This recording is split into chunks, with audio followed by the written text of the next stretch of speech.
Le déploiement d'ADM et d'armes nucléaires dans l'espace et ces dispositions ont été préservées dans notre projet de résolution. Nous vous invitons tous à voter pour ce projet de résolution. Merci.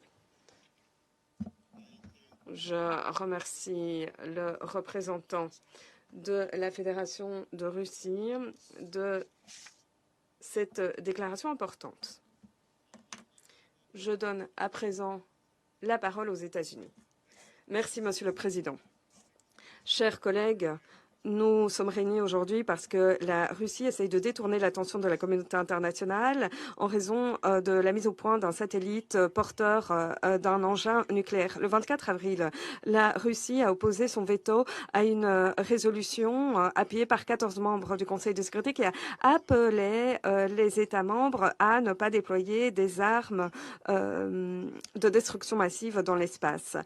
Cette résolution, fruit de près de 2 mois de négociations et coparrainée par 65 pays, indiquait très clairement que le placement d'armes de destruction massive en orbite menacerait les communications, les données scientifiques, météorologiques, agricoles ou encore des services de sécurité que tous les satellites fournissent aux populations sur notre terre. Nous avons entendu M. Poutine dire très clairement que la Russie n'avait aucune intention de déployer des armes nucléaires dans l'espace. Si c'était bien le cas, la Russie n'aurait pas brandi son veto contre notre résolution. Ces quelques dernières semaines, à la suite de condamnations généralisées de groupes de différents États membres de régions différentes le 6 mai à l'Assemblée générale, la Russie essaye de détourner notre attention de son souhait de mettre en orbite une arme nucléaire. Et dès lors, nous présente ce texte aujourd'hui, qui a été rédigé lors d'un processus hâtif et n'a pas pris en compte des préoccupations partagées légitimes de nombreux membres de ce Conseil de sécurité. Cette résolution n'atteint pas l'objectif simple que nous voulions atteindre il y a quelques mois, c'est-à-dire réaffirmer les principales obligations du traité sur l'espace extra-atmosphérique et éviter une course aux armements dans l'espace. Par conséquent, les États-Unis vont voter contre cette résolution malhonnête. Nous invitons les autres membres à rejeter ce projet de résolution et nous appelons la Russie à choisir le bon sens, à choisir le texte que nous avons présenté il n'y a que 4 semaines. Une fois de plus, la Fédération de Russie veut détourner l'attention du Conseil de sécurité de ces actions dangereuses dans l'espace. Et dès lors, nous comprenons bien ses intentions alors qu'elle présente ce projet de résolution. Il est également impératif de ne pas oublier quelques faits bien évidents. Tout d'abord, le projet de résolution réduirait la portée des efforts dans certains organes des Nations Unies et cela serait néfaste aux efforts de prévention d'une course aux armements dans l'espace.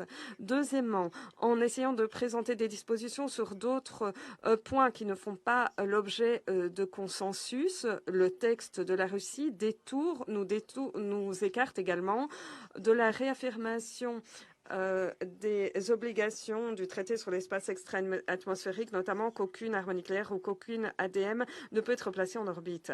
Troisièmement, le texte auquel a opposé son veto la Russie le 24 avril avait pris en compte toutes les préoccupations des membres du Conseil de sécurité de façon beaucoup plus globale que ce projet de résolution présenté par la Russie. Donc le veto opposé par la Russie, il était contre une résolution pour laquelle avaient voté 13 États membres et coparrainée par 65 pays. Et lors de la réunion de l'Assemblée générale le 6 mai, le président de l'Assemblée générale a dit « L'espace extra-atmosphérique n'est pas l'apanage de certaines nations. Son utilisation pacifique ne peut faire l'objet d'une appropriation nationale, mais doit être l'objet d'une coopération internationale dans l'intérêt de tous les pays. » Les États-Unis sont tout à fait d'accord avec ces propos. Quant à nous, nous allons continuer de démontrer que les activités spatiales peuvent être menées de façon responsable, pacifique et durable afin de préserver les bienfaits de l'espace pour les générations actuelles et à venir. Nous allons également continuer de braquer les projecteurs sur les agissements problématiques de la Russie dans l'espace qui sont bien loin des propos tenus ici au Conseil de sécurité. En effet, le 16 mai, un satellite a été lancé par la Russie en orbite qui pourrait être une arme capable d'attaquer certains satellites. Et cette arme a été déployée à la même orbite qu'un satellite américain. Ce lancement de satellite du 16 mai succédait à d'autres lancements en 2019 et 2022 de ce type de satellite. Je vous appelle à voter contre cette résolution et à ainsi faire barrière à la Russie qui essaye de faire obstruction au Conseil de sécurité. Ainsi, démontrer clairement à la Russie que le monde ne fermera pas les yeux sur ses efforts sans précédent de mise au point d'un satellite porteur d'une arme nucléaire, ce qui va à l'encontre de ses obligations au titre du traité sur l'espace extra-atmosphérique et va à l'encontre de la volonté de la majorité des membres du Conseil de sécurité. Merci. Je remercie le représentant des États-Unis et de cette déclaration importante. Le représentant de la Fédération de Russie a demandé la parole pour reprendre la parole. Monsieur le Président, j'ai entendu cette déclaration des États-Unis. De quelle résolution parle-t-il? Est-ce qu'il a lu la résolution que nous soumettons? Et ce n'est pas la première fois que les États-Unis accusent la Russie de vouloir placer dans l'espace des armes nucléaires. Et maintenant, le représentant américain a parlé d'un soi-disant satellite qui, selon lui, pourrait peut-être porter un engin nucléaire. Je ne sais même pas ce qu'il voulait dire exactement par là. Mais ce n'est pas ça qui compte. Si les États-Unis accusent la Russie de vouloir déployer des armes dans l'espace, alors qu'est-ce qui gêne les États-Unis dans notre projet de résolution? Nous avons des dispositions identiques à celles du projet de résolution auquel nous avons opposé notre veto, et cela pour des raisons précises, parce que ce projet de résolution se contente de porter sur les armes de destruction massive. Nous proposons un projet de résolution portant sur les armes de destruction massive, mais également tous les autres types d'armes dans l'espace extra-atmosphérique. Nous parlons de prévention de course aux armements dans l'espace extra-atmosphérique de façon générale. Alors que le représentant américain, s'il le peut, essaye de nous expliquer où sont les défaillances de notre projet de résolution, car elle est quasiment analogue au projet de résolution des États-Unis, en ajoutant tout simplement les autres types d'armes qui, selon nous, ne pourraient pas être placées dans l'espace. Je vous remercie. Je remercie le représentant de la Fédération de Russie de cette déclaration. Le représentant des États-Unis a demandé la parole pour une deuxième déclaration. Merci, Monsieur le Président. Mes excuses de reprendre la parole, mais je me devais de répondre aux observations de la Russie. Oui, j'ai lu votre texte, qui est piètre et qui présente des mécanismes qui ne pourront pas être vérifiés. C'est clair. Nous avons déjà tenu ces discussions à Genève précédemment. S'agissant du type de traité que vous aimeriez voir se concrétiser. Donc nous avons déjà vu ce genre de spectacle par le passé. Et nous laissons le Conseil de sécurité se prononcer sur le projet de résolution. C'est d'ailleurs ce que nous allons faire à l'instant. Merci. Je remercie le représentant des États-Unis de cette nouvelle déclaration. Je vais à présent placer le projet de résolution aux voix. Que ceux qui souhaitent voter pour le projet de résolution paru sous la cote S 2024-383 lève la main.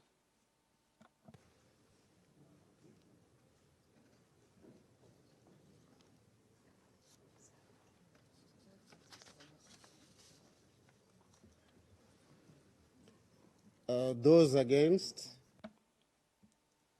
Que ceux qui veulent voter contre le projet de résolution lèvent la main.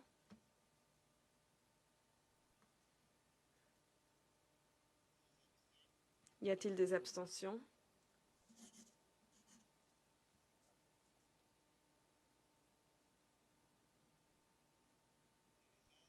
Le résultat du vote est comme suit.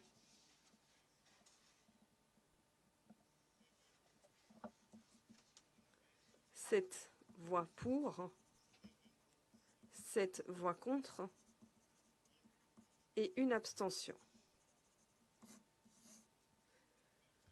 Le projet de résolution n'a pas été adopté, n'ayant pas recueilli le nombre de voix nécessaires.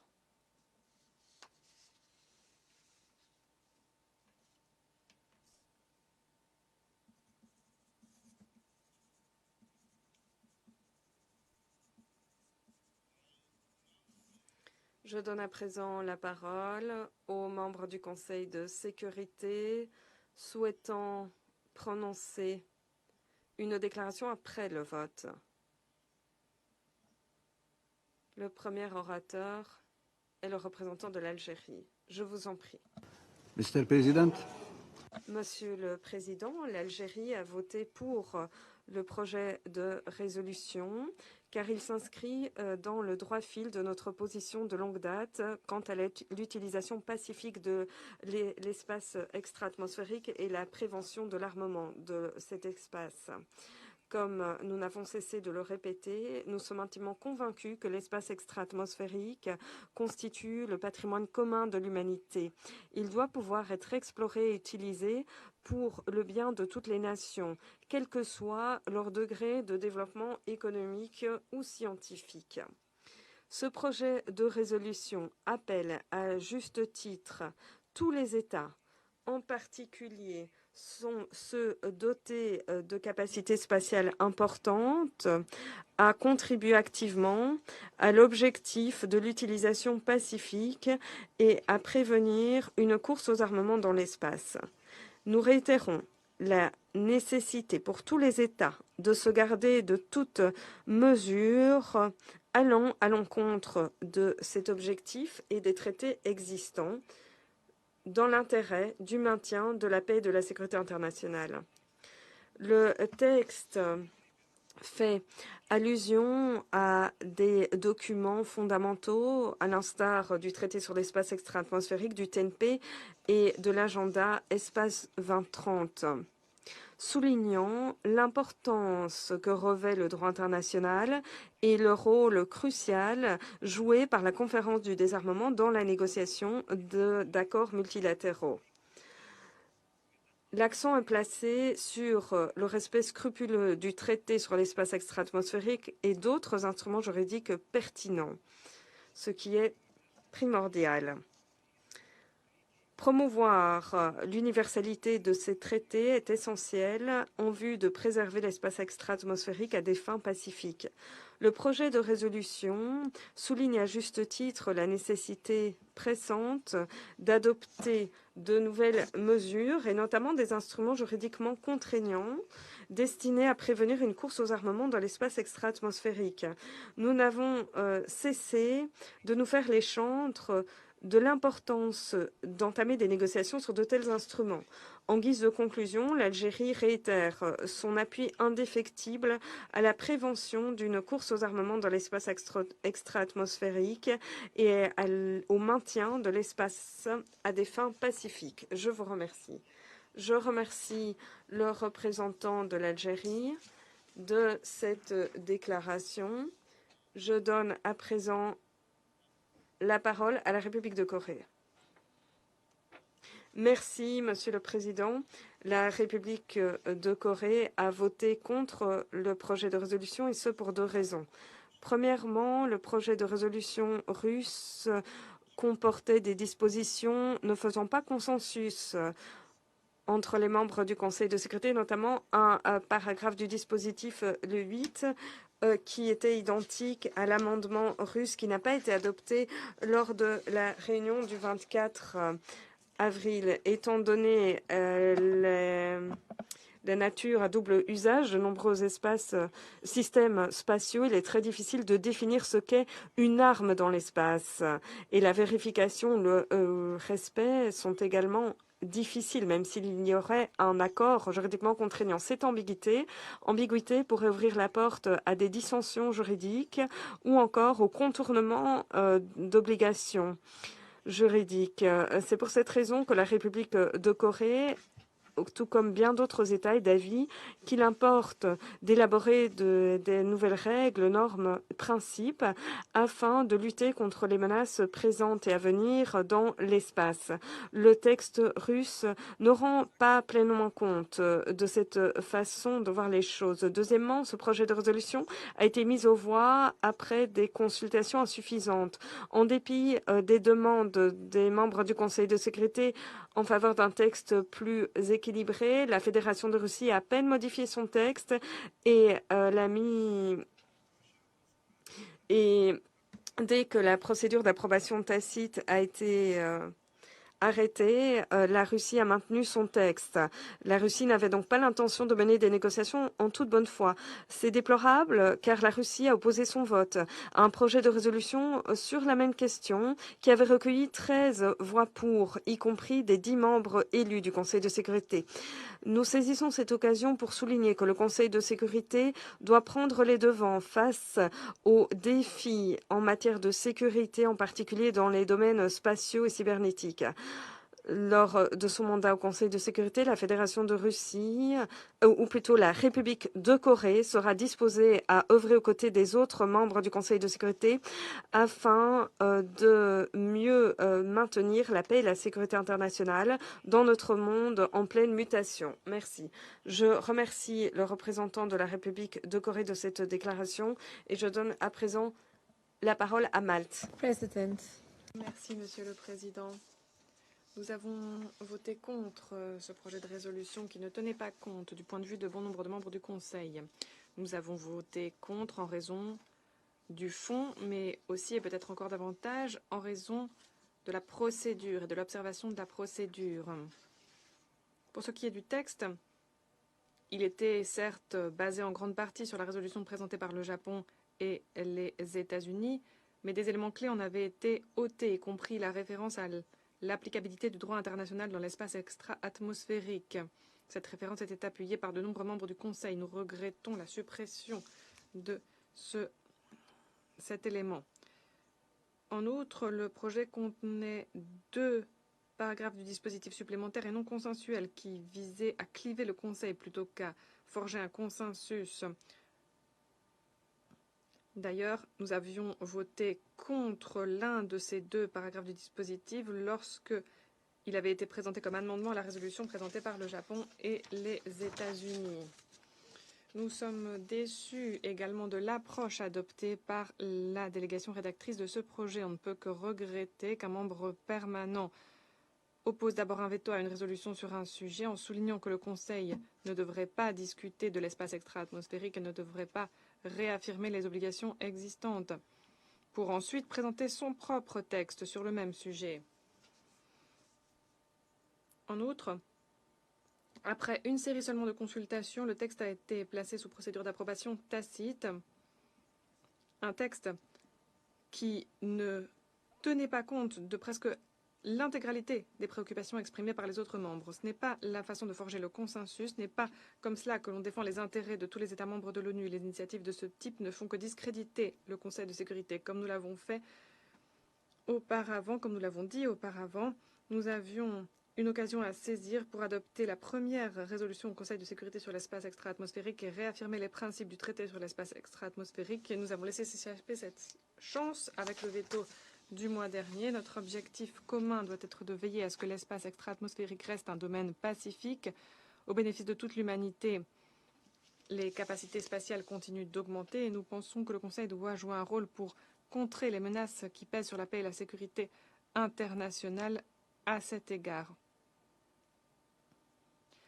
En guise de conclusion, nous réaffirmons de nouveau notre position de principe contre l'emplacement d'armes nucléaires ou armes de destruction massive dans l'espace extra-atmosphérique et sommes prêts à participer de façon constructive à toutes les discussions dans toutes les enceintes pertinentes, y compris ce Conseil, sur ce sujet. Merci. Merci, Amal. Je donne la parole au Japon. Merci, Monsieur le Président. Pour commencer, j'aimerais rappeler à toutes les personnes présentes ici ce qu'a dit notre collègue de la Fédération de Russie il y a quelques semaines à peine. Il a dit, en substance, que les discussions sur la sécurité dans l'espace et les décisions adoptées à cet égard doivent être de caractère global et convenir à tous les membres des Nations Unies, sans quoi il ne s'agit que d'une tentative visant à imposer l'opinion des membres du Conseil à tous les membres de l'organisation. Et c'est cette même délégation qui a proposé aujourd'hui un projet de résolution sur la sécurité dans l'espace extra-atmosphérique, alors que les autres membres n'acceptent pas ce texte. Cette approche est tout à fait incohérente, à nos yeux. Tout au long des négociations sur ce projet de texte, notre délégation s'est efforcée par tous les moyens de forger un compromis en avançant des propositions concrètes pour faire converger les points de vue divergents des différents membres du Conseil de sécurité. Nous regrettons que la délégation porte-plume n'ait pas pleinement tenu compte de nos suggestions constructives et a décidé de présenter un texte contenant de nombreux éléments clivants. Par exemple, en matière de prévention de courses aux armements dans l'espace, l'idée d'adopter des mesures supplémentaires et de lancer des négociations conformément à l'esprit du traité sur l'espace extra-atmosphérique à ce stade fait consensus, mais il n'y a pas de consensus sur la voie à suivre concrète. C'est pourquoi l'Assemblée générale et la conférence du désarmement continuent de débattre de ces questions ô combien importantes. Préserver la nature pacifique de l'espace extra-atmosphérique est extrêmement pertinent pour le travail du Conseil de sécurité. Cela étant dit, nous sommes d'avis que le Conseil doit compléter les efforts qui sont déployés dans d'autres enceintes idoines, plutôt que de préjuger de l'issue de ces travaux. Le Japon se dit de nouveau fermement déterminé à garantir la sécurité, la stabilité et la viabilité de l'espace extra-atmosphérique. Nous défendons l'objectif de prévenir une course aux armements dans l'espace. Cependant, il reste des défis de taille à relever pour définir ce qu'est une arme dans l'espace extra-atmosphérique, vérifier la nature d'armes d'objets en raison du double usage de nombreux objets dans l'espace extra-atmosphérique. Pour relever les défis sécuritaires qui se posent dans l'espace, il est crucial que nous nous concentrions sur la façon dont sont utilisées certaines capacités ou certains objets. C'est sur la base de cette position que nous avons voté contre le projet présenté aujourd'hui.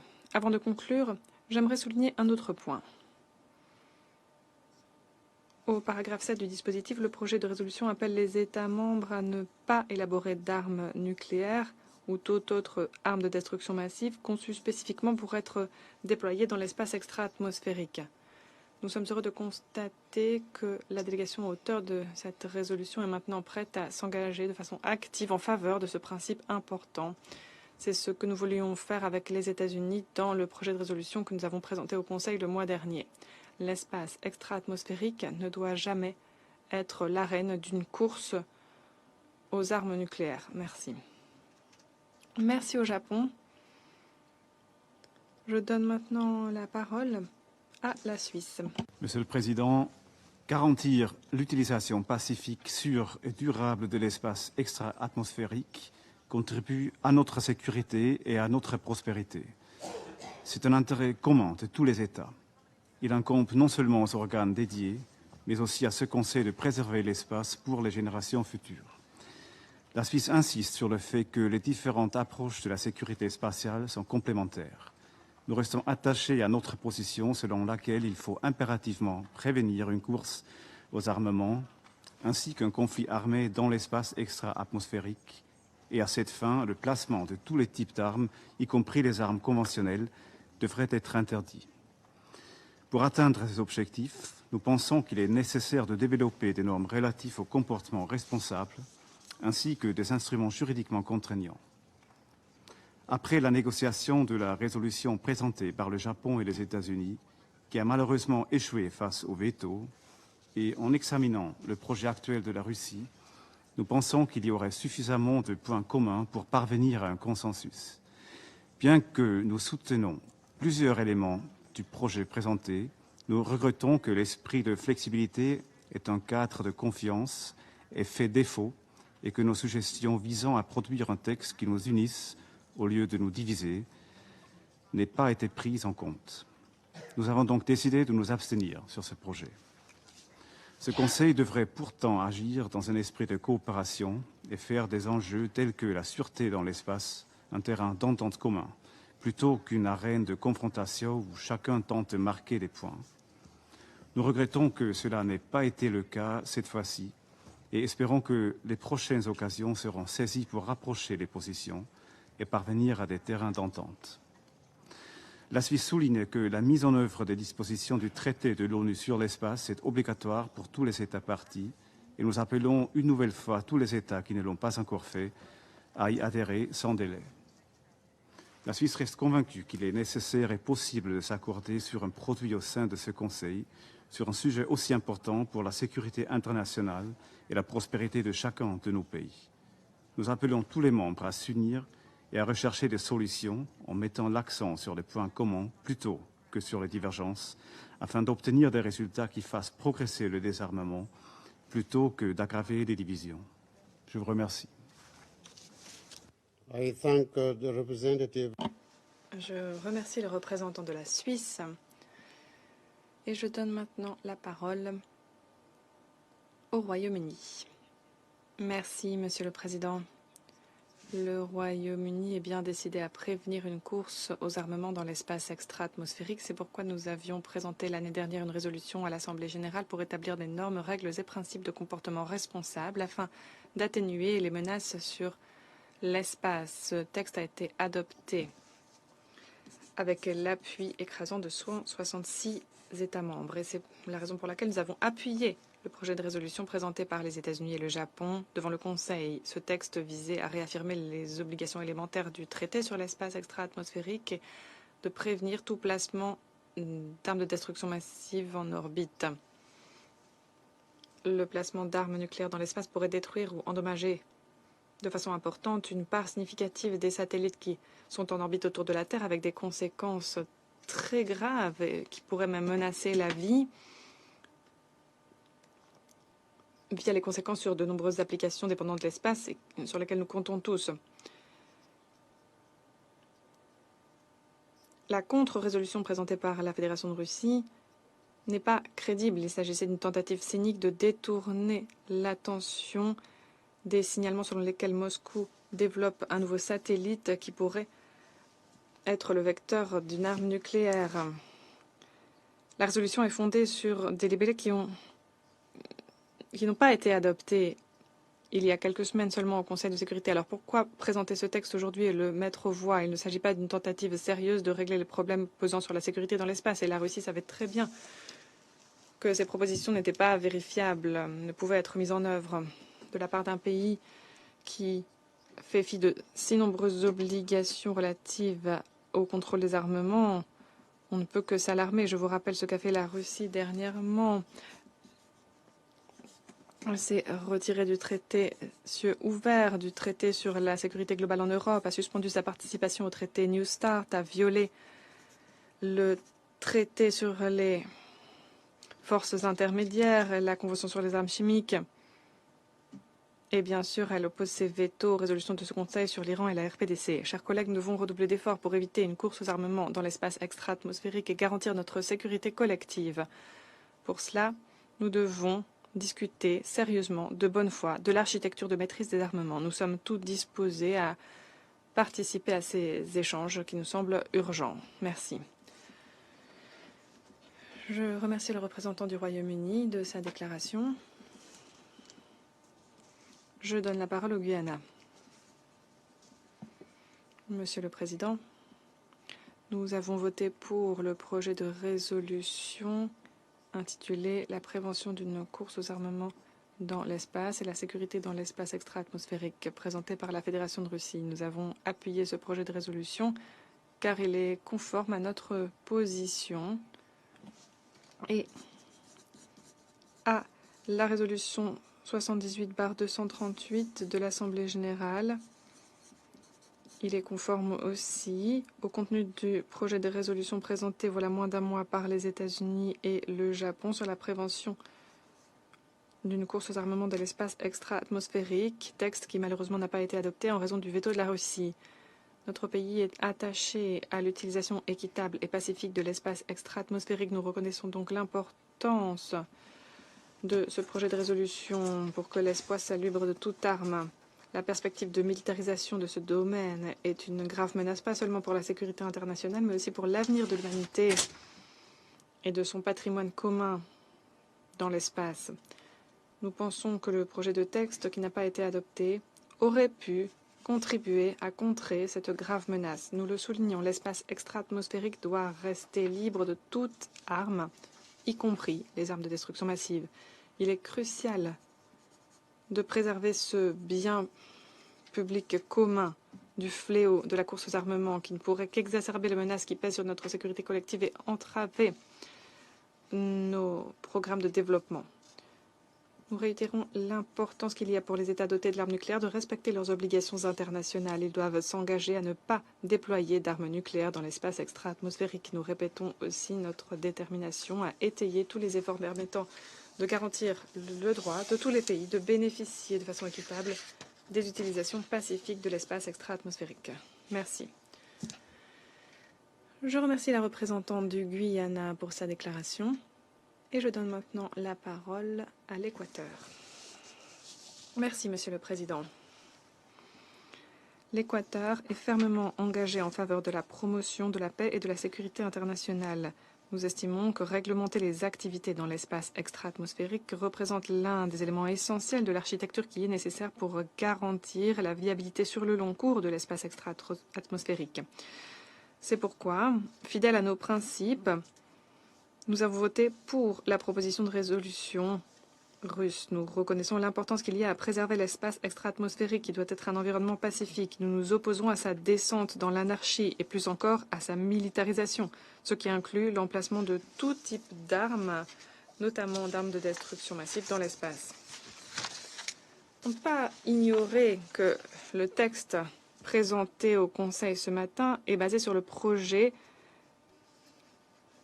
du 24 avril dernier, auquel avait été opposé un veto.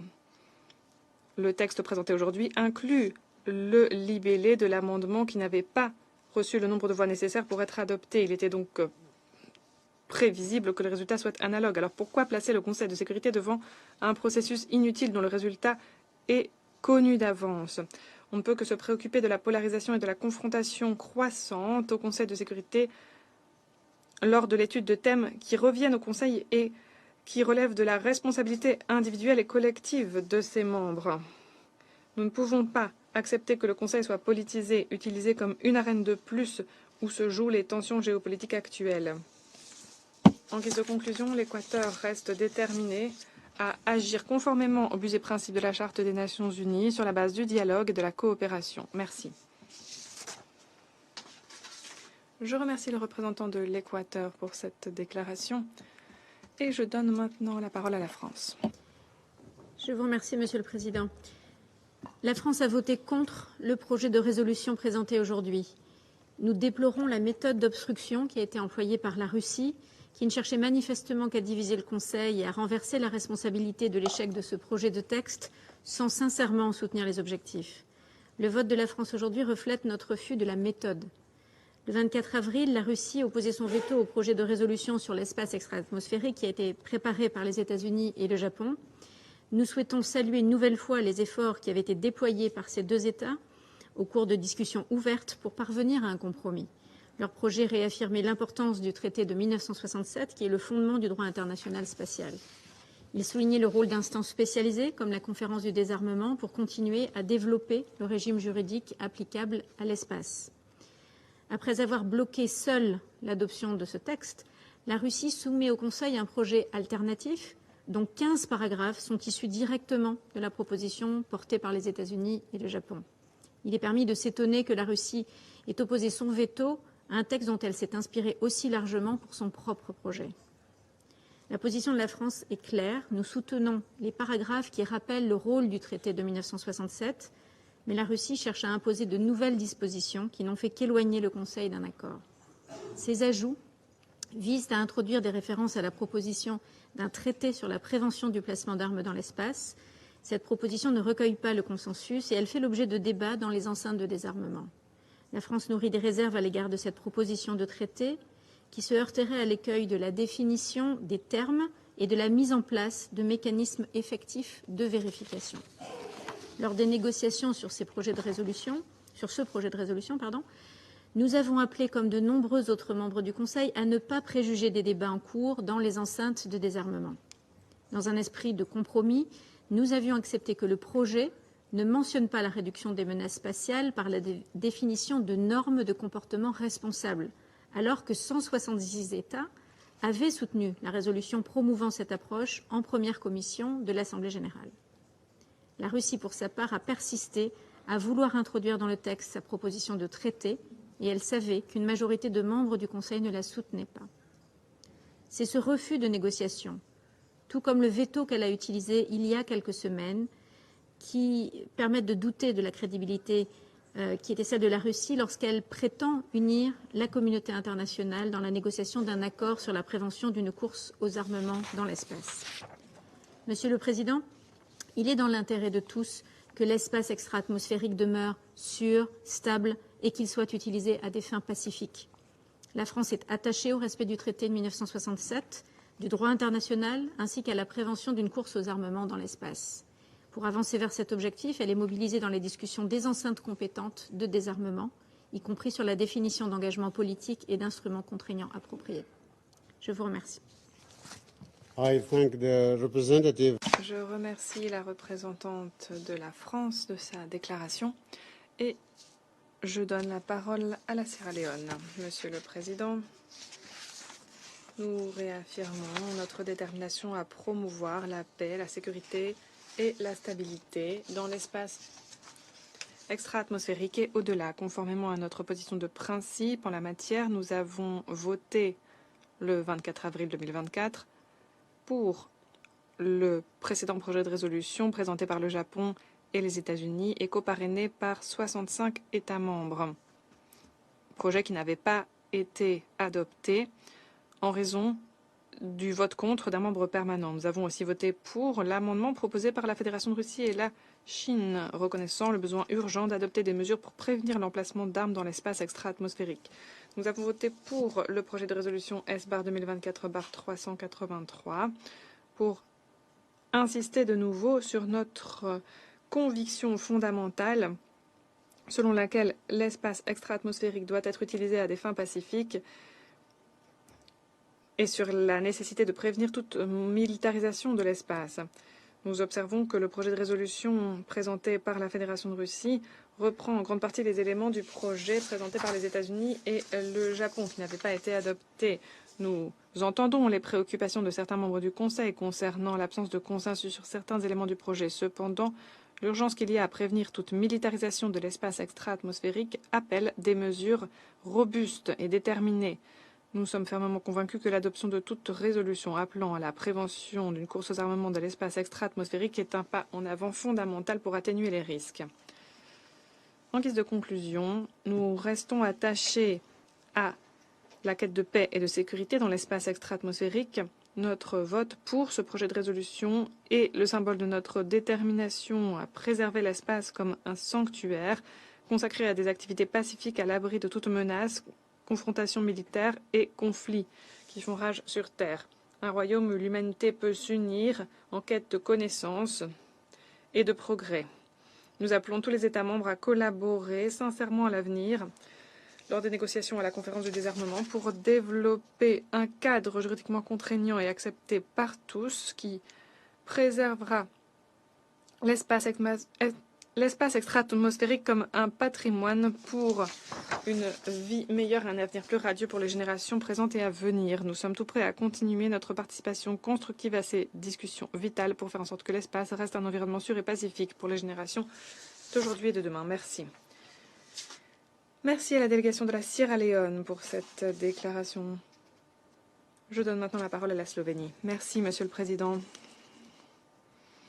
La Slovénie déplore ce vote qui, de nouveau, a clivé le Conseil sur un sujet qui devrait nous unir. Nous avons participé en toute bonne foi, de façon ouverte et flexible, aux négociations sur ce projet de résolution, dans l'objectif de garantir la sécurité et la stabilité de l'espace.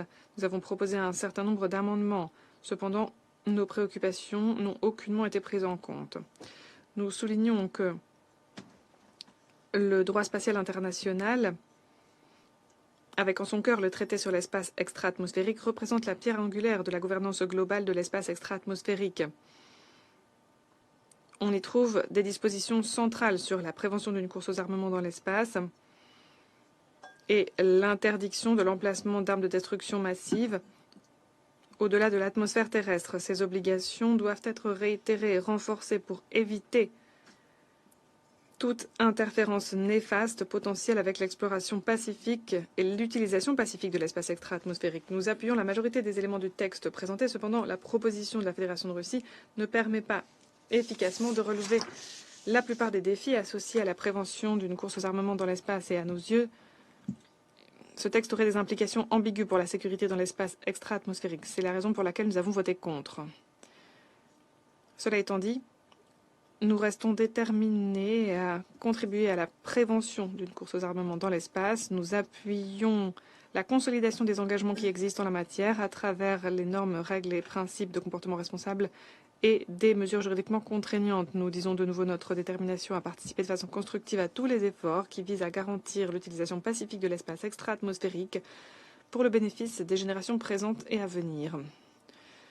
Nous exhortons toutes les nations spatiales à faire preuve de retenue et à se garder de toute mesure pouvant déboucher sur une militarisation de l'espace extra-atmosphérique. Nous leur demandons de se comporter de façon responsable pour veiller à ce que l'espace extra-atmosphérique soit utilisé de façon pacifique et viable. Merci. Je remercie la Slovénie. Je donne maintenant la parole à la Fédération de Russie. Monsieur le Président, nous sommes assez satisfaits du résultat du vote. Au-delà des chiffres, cela a démontré une division entre ceux qui aspirent à une conquête pacifique de l'espace et ceux qui contribuent à sa militarisation. Les pays occidentaux, aujourd'hui, en quelque sorte, sont isolés ici au Conseil de sécurité. Et c'est symptomatique. Nous déplorons grandement que ces pays occidentaux, les membres du Conseil de sécurité, n'ont pas permis au Conseil de sécurité d'adopter un projet de résolution très équilibré et si nécessaire pour garantir l'utilisation pacifique de l'espace. Ainsi, aujourd'hui, tous les masques sont tombés et nous avons vu leur véritable visage.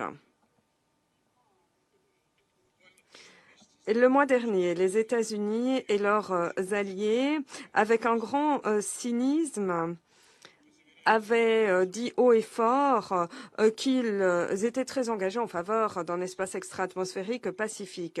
Aujourd'hui, après avoir confirmé leurs véritables intentions de poursuivre la militarisation de l'espace et de permettre cette course aux armements, leur tentative de rejeter notre projet de résolution sont très cyniques. il démontre véritablement ce qu'il pense de la prévention d'une course aux armements dont on discute déjà dans différentes enceintes. Ils ont déjà critiqué la Russie à cet égard il y a quelques semaines. Et aujourd'hui, on essaye de nous renvoyer, c'est le Japon qui essaye de nous renvoyer la balle avec de tels arguments. Cependant, nous comprenons pour lesquelles vous n'avez pas appuyé notre projet de résolution. Ce sont des raisons banales. Vous voulez avoir les mains libres pour utiliser l'espace à des fins militaires et pour y placer tout type d'armes. Les soi-disant explications fournies par les États-Unis avant le vote me semblent très ambiguës et ne tiennent pas du tout la route. Il n'a pas répondu à la principale question. Les États-Unis voulaient éviter le placement d'armes de destruction massive dans l'espace, mais pourtant cela figure dans notre texte de résolution. Et c'est une disposition qui vient de votre projet de résolution du Japon et des États-Unis. Alors expliquez-moi pourquoi vous n'êtes pas d'accord avec une interdiction de placement de tout autre type d'armes dans l'espace. Et les autres qui ont voté contre notre projet de résolution n'avaient rien à dire en substance aujourd'hui. Chers collègues, nous vous appelons tous à réfléchir aux conséquences pour les habitants de notre planète en cas d'arsenalisation de l'espace extra-atmosphérique. Et ce type de scénario, comme l'ont montré également les États-Unis et leurs alliés aujourd'hui, hélas, ce scénario pourrait se concrétiser car les pays occidentaux veulent conquérir militairement l'espace et cela nous préoccupe vivement. Nous ne le cachons pas. Il suffit de lire les rapports de leurs principales agences en la matière où ils parlent souvent de légitime défense, où il y a des financements généreux pour ce type de programme. Vous verrez alors que nos craintes ne sont pas vaines. Mais personne, hormis les États-Unis et les pays occidentaux, ne souhaite faire de l'espace une arène d'affrontement. On y place des armes. Aujourd'hui, les pays occidentaux nous ont donné à nouveau des arguments hypocrites sur notre projet de résolution et nos intentions. Et également des tissus de mensonges sur les méthodes de travail sur ce projet de résolution, alors que nous avons mené des consultations, que nous avons pris en compte des commentaires par écrit et d'autres suggestions.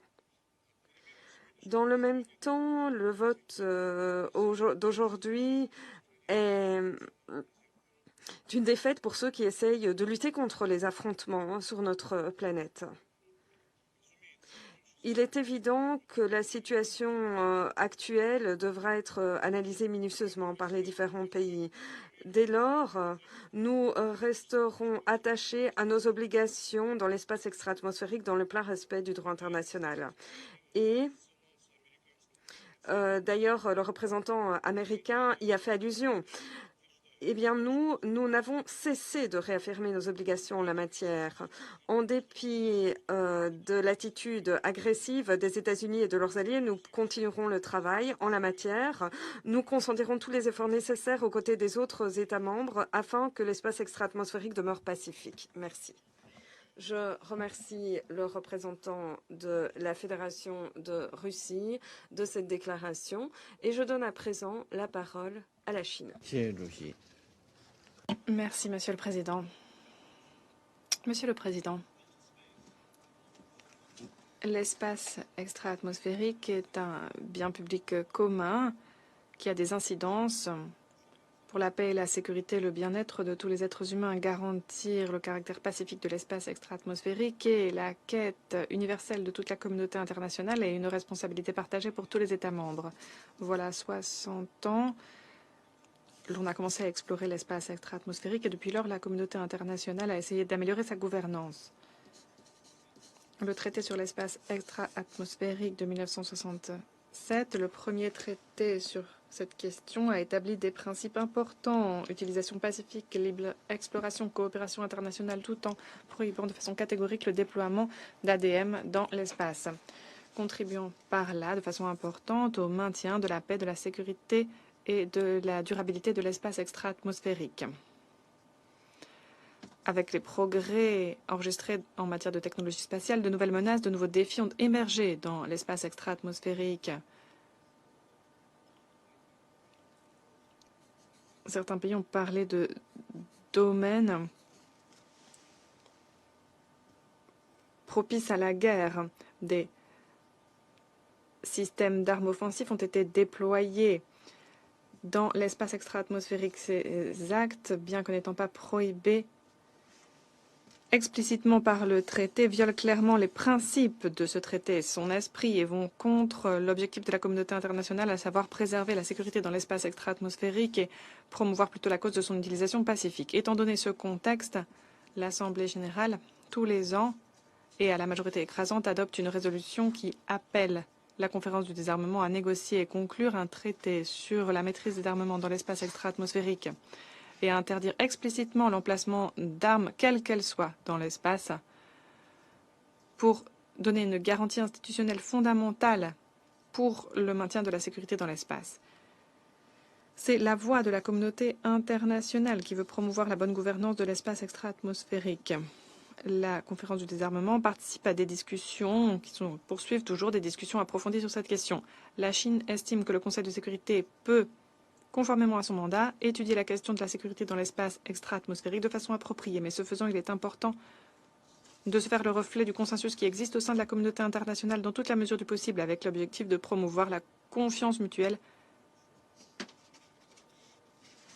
tout en appuyant et complétant les discussions pertinentes qui ont lieu dans les enceintes appropriées. Le mois dernier, le Conseil n'a pas pu adopter un projet de résolution sur la sécurité dans l'espace extra-atmosphérique qui avait été proposé par le Japon et les États-Unis. Depuis, la Russie a présenté un nouveau projet de résolution. Ce projet de résolution reconnaît le rôle et les contributions du traité sur l'espace extra-atmosphérique tout en visant à combler ses lacunes en interdisant explicitement l'emplacement d'armes, quelles qu'elles soient, dans l'espace extra-atmosphérique et en appelant à la conclusion rapide d'un traité sur la maîtrise des armements dans l'espace extra-atmosphérique. Ce sont des éléments qui ont bénéficié de l'appui de plus des 2/3 des États membres à l'Assemblée générale.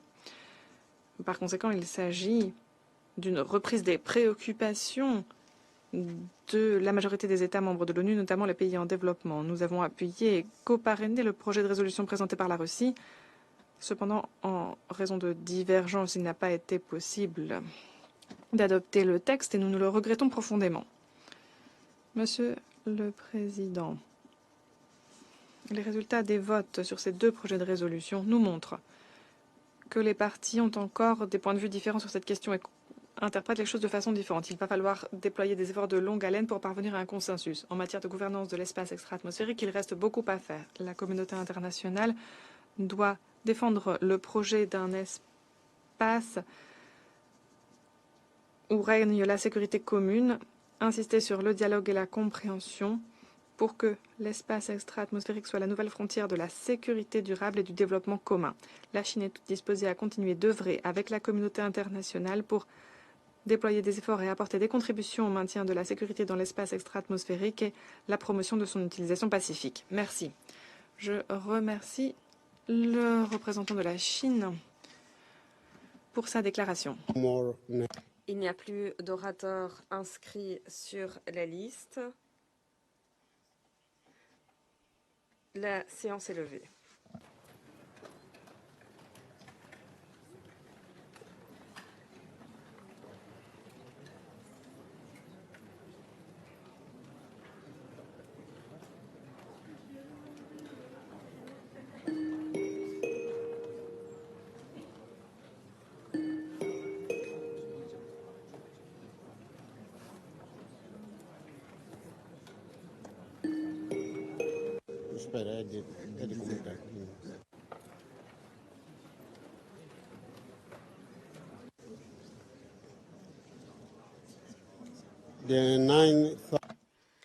Je déclare ouverte la 9631e